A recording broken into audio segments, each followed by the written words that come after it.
آپ صلی اللہ علیہ وسلم نے یہ جو نماز کے لیے اذان ہوتی ہے نا، 5 وقت اذان ہوتی ہے نا نمازوں کے لیے، یہ اذان آپ صلی اللہ علیہ وسلم نے خود نہیں دی، صحابہ اکرام کو حکم دیا کہ تم اذان دو، بلال تم اذان دو، ابو معذورہ تم اذان دو، عبداللہ ابن ام مکتوم تم اذان دو نماز کے لیے۔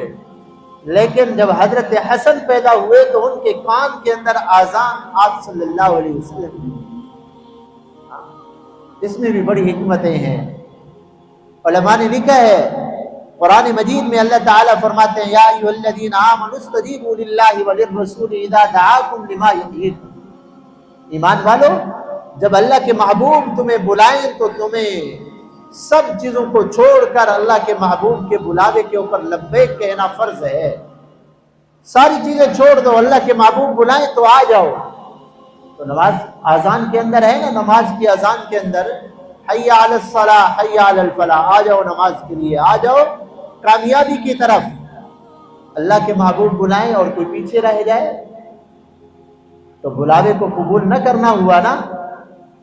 تو علماء نے لکھا ہے کہ یہ بہت بڑے گناہ کی بات ہے کہ اللہ کے محبوب فرمائے آ جاؤ نماز کے لیے اور کوئی نہ آئے۔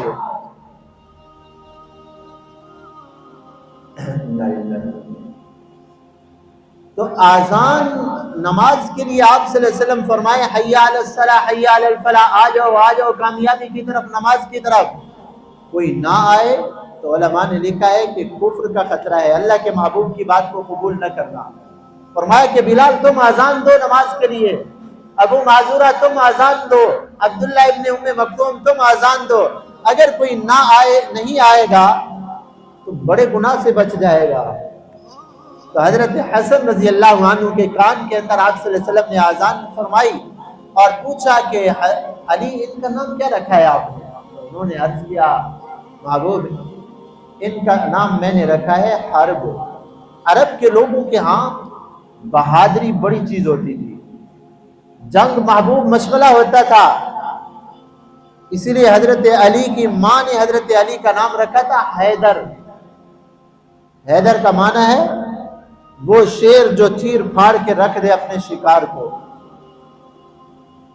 خیبر کے موقع کے اوپر حضرت علی رضی اللہ عنہ نے اشعار پڑھے سمتنی امی حیدرہ، میری ماں نے میرا نام حیدر رکھا ہے۔ مرحب جب مقابلے میں آئے نا کافر تو حضرت علی نے اپنا وہ نام کو کرا سمتنی امی حیدرہ، میری ماں نے میرا نام حیدر رکھا ہے۔ تو عرب کے لوگ اس طرح کا نام پسند کرتے تھے۔ تو آپ صلی اللہ علیہ وسلم نے فرمایا دیکھو جنگ بھی کوئی اچھی چیز تو نہیں ہے نا۔ تو آپ صلی اللہ علیہ وسلم نے فرمایا علی میرا یہ بیٹا حسن ہے، حرب نہ حسن۔ تو آپ صلی اللہ علیہ وسلم کو جو نام پسند نہیں آتا تھا اس کو تبدیل فرما دیتے تھے، اور حکم بھی دیا تسموا باسمائی، اور تم اپنے بچوں کے نام انبیاء کے نام کے اوپر رکھو، اسماعیل رکھو، ابراہیم رکھو، محمد رکھو، احمد رکھو، موسیٰ رکھو، عیسیٰ رکھو، انبیاء کے نام رکھو۔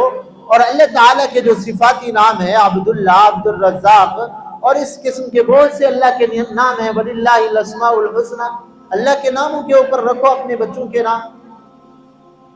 تو آپ صلی اللہ علیہ وسلم نے نام تبدیل فرما دیا۔ پھر حضرت حسین پیدا ہوئے، حضرت علی پھر لے آئے، پوچھا آپ صلی اللہ علیہ وسلم نے کہ علی ان کا نام کیا رکھا؟ انہوں نے پھر عرض کیا یا رسول اللہ میں نے ان کا نام ہے جو ہے نا حرب رکھا ہے۔ فرمایا نا میرا یہ بیٹا حسین ہے۔ تو تربیت آپ صلی اللہ علیہ وسلم نے فرمائی ان بچوں کی، تربیت کرنے والے امام الانبیاء صلی اللہ علیہ وسلم ہوں، اور والدہ خاتون جنت، جنتی عورتوں کو سردار ہوں تو کیا شان ہوگی ان کی۔ ہمارے تو 8-10 سال کے بچوں کو جو ہے نا کلمہ بھی صحیح نہیں آتا۔ آپ صلی اللہ علیہ وسلم کا جب وصال ہوا تو حضرت حسن اور حسین کی عمر 7-8 سال کی عمر تھی، 6-7 سال کی عمر ان کی۔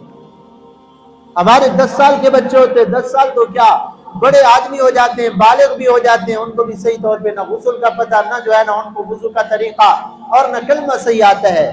لیکن حضرات حسنین کریمین کو دیکھیں، اس عمر کے اندر 6-7 سال کی عمر میں آپ صلی اللہ علیہ وسلم کی احادیث یاد کر رہے ہیں۔ کسی نے پوچھا حضرت حسین سے، حضرت حسن سے پوچھا آپ کو کوئی حدیث یاد ہے؟ ہاں ہاں ہمیں بہت حدیثیں یاد ہیں جو آپ صلی اللہ علیہ وسلم نے ہمیں بتائی ہیں۔ فرمایا آپ صلی اللہ علیہ وسلم نے صبح اور شام کی دعا ہمیں سکھائی تھی خود، بسم اللہ الذی لا یضر مع اسمہ شیء فی الارض ولا فی السماء وهو السمیع العلیم۔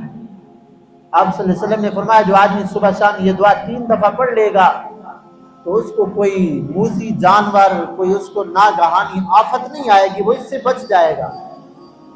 تو آپ صلی اللہ علیہ وسلم خود بھی پڑھتے تھے اور حضرات حسنین کریمین کو بھی یہ دعا سکھائی۔ یہ حضرات حسنین کریمین کہتے ہیں ہمیں آپ صلی اللہ علیہ وسلم نے یہ دعا سکھائی ہے۔ دیکھو اس چھوٹی سی عمر کے اندر یہ دعا یاد۔ اور کیا سکھایا؟ آپ صلی اللہ علیہ وسلم نے ہمیں یہ بھی سکھایا اعوذ بکلمات اللہ التامات من شر ما خلق۔ یہ دعا بھی ہے اعوذ بکلمات اللہ التامات من شر کل شیطان ہامۃ ومن کل عین لامہ۔ یہ دعا بھی آپ صلی اللہ علیہ وسلم نے حضرات حسنین کریمین کو سکھائی۔ جی اور کیا یاد ہے؟ یہ ہمیں دعائے قنوت بھی آپ صلی اللہ علیہ وسلم نے سکھائی ہے، ہمیں وہ یاد ہے، دعائے قنوت بھی یاد کر رہے ہیں۔ اور کیا سکھایا؟ ہم نے سورۃ الفاتحہ اور سورۃ المعوذتین یعنی قل اعوذ برب الفلق قل اعوذ برب الناس، یہ بھی ہم نے آپ صلی اللہ علیہ وسلم سے سیکھی ہے، آپ صلی اللہ علیہ وسلم سے سیکھی ہے۔ تو آپ صلی اللہ علیہ وسلم نے ان شہزادوں کی اس طرح تربیت فرمائی۔